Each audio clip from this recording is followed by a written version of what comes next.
दरअसल ईडी का दांव झारखंड में उल्टा पड़ गया। दूसरे पर छापेमारी करने वाले ईडी के ऑफिस पर झारखंड के पुलिस वालों ने छापेमारी कर दी। अचानक से झारखंड पुलिस ईडी के दफ्तर में घुसती है और ईडी के ऑफिस में छापेमारी कर देती है। आइए हम आपको बताते हैं दरअसल मामला क्या है। ईडी ने एक सरकारी अधिकारी को अरेस्ट किया था और उसे अपने ऑफिस में अरेस्ट करके लाया था और वहीं पे सरकारी अधिकारी से दरअसल पूछताछ हो रही थी। उस पूछताछ के दौरान जो सरकारी अधिकारी था उन्होंने आरोप लगाया कि ईडी के लोगों ने हमारे साथ मारपीट की। सरकारी अधिकारी ने दरअसल ईडी के खिलाफ केस दर्ज करा दिया, जिसका जांच करने के लिए झारखंड पुलिस ईडी के दफ्तर में ही छापेमारी कर दी और अचानक से दल बल के साथ ईडी के ऑफिस में घुस जाती है और जितना भी सीसीटीवी फुटेज होता है दरअसल वो सारा खंगालना शुरू कर देती है। कुछ लोग इसे बंगाल के कार्रवाई से जोड़कर देख रहे हैं। जिस तरीके से ईडी ने ममता बनर्जी के ऑफिस पर कार्रवाई किया, जिस तरीके से आईपीएसी के ऑफिस में कार्रवाई की गई ईडी के द्वारा, जिस तरीके से ममता बनर्जी ने इसका सीधे तौर पर विरोध किया, अचानक वहां पे ममता बनर्जी आती हैं और ईडी से फाइल छीनकर चली जाती हैं। पुलिस कमिश्नर के ऊपर ईडी ने हाल ही में सुप्रीम कोर्ट में दरअसल आरोप लगाया और ममता बनर्जी के खिलाफ ईडी सुप्रीम कोर्ट गई। इस तरीके से ममता बनर्जी ने ईडी से फाइल छीनी, जिस तरीके से ममता बनर्जी ने ईडी के कार्रवाई को इंटरप्ट किया, रोका, उसके खिलाफ सीबीआई और ईडी सीधे तौर पर सुप्रीम कोर्ट पहुंच जाती है।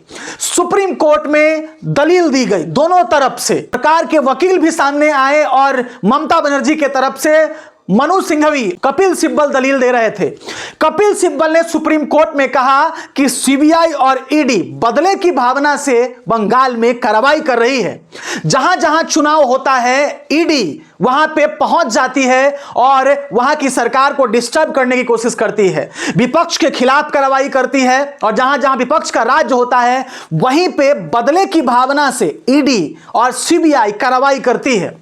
सरकार के वकील ने भी वहां पे दलील दिया और कहा किस तरीके से केंद्रीय एजेंसियों को जांच करने से रोका गया है, यह कहीं ना कहीं संविधान का उल्लंघन है। ईडी ने दलील दिया कि केंद्रीय एजेंसियों को इस तरीके से रोकना, इस तरीके से हमारे जांच में बाधा डालना राज्य के तरफ से यह ना कहीं चिंता का विषय है। सुप्रीम कोर्ट ने भी ईडी के तरफ से कहा कि बिल्कुल सही बात है, इस तरीके से ईडी को रोकना, इस तरीके से केंद्रीय एजेंसियों को जांच में सपोर्ट नहीं करना बल्कि उल्टा उसके खिलाफ ही एफआईआर कर देना और बाधा डालना, यह बिल्कुल गैर कानूनी है। सीधे तौर पर सुप्रीम कोर्ट ने कहा कि ममता बनर्जी ने गलत किया है, बंगाल के पुलिस कमिश्नर ने गलत किया है और ईडी के ऊपर एफआईआर नहीं होना चाहिए। सुप्रीम कोर्ट ने दरअसल ईडी पर हुए एफआईआर को भी रोक लगा दी।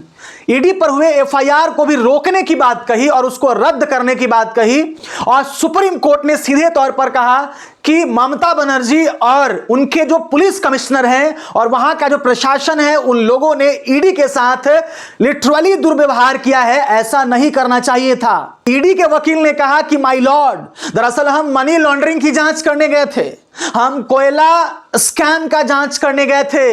ईडी के वकील ने कहा कि हम राजनीति से प्रेरित नहीं हैं और राजनीतिक बदला लेने के लिए हम वहां नहीं गए हैं। जो हमारा ड्यूटी है, जो हमारा काम है, हम वहां काम करने गए हैं और हमारे काम में ममता बनर्जी ने और उनके पुलिस कमिश्नर ने, वहां के डीजीपी ने हमारे काम में बाधा डाला।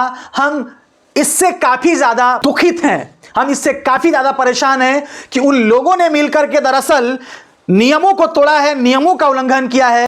ईडी के वकील ने यह भी कहा कि माय लॉर्ड, वहां के पुलिस कमिश्नर को सस्पेंड किया जाए, वहां के अधिकारियों को सस्पेंड किया जाए जिन लोगों ने भी हमारे कार्रवाई का विरोध किया, जिन लोगों ने भी हमारे जांच में इंटरप्ट किया, जिन लोगों ने भी हमारे जांच में सपोर्ट नहीं किया, माय लॉर्ड, उसे सस्पेंड किया जाए।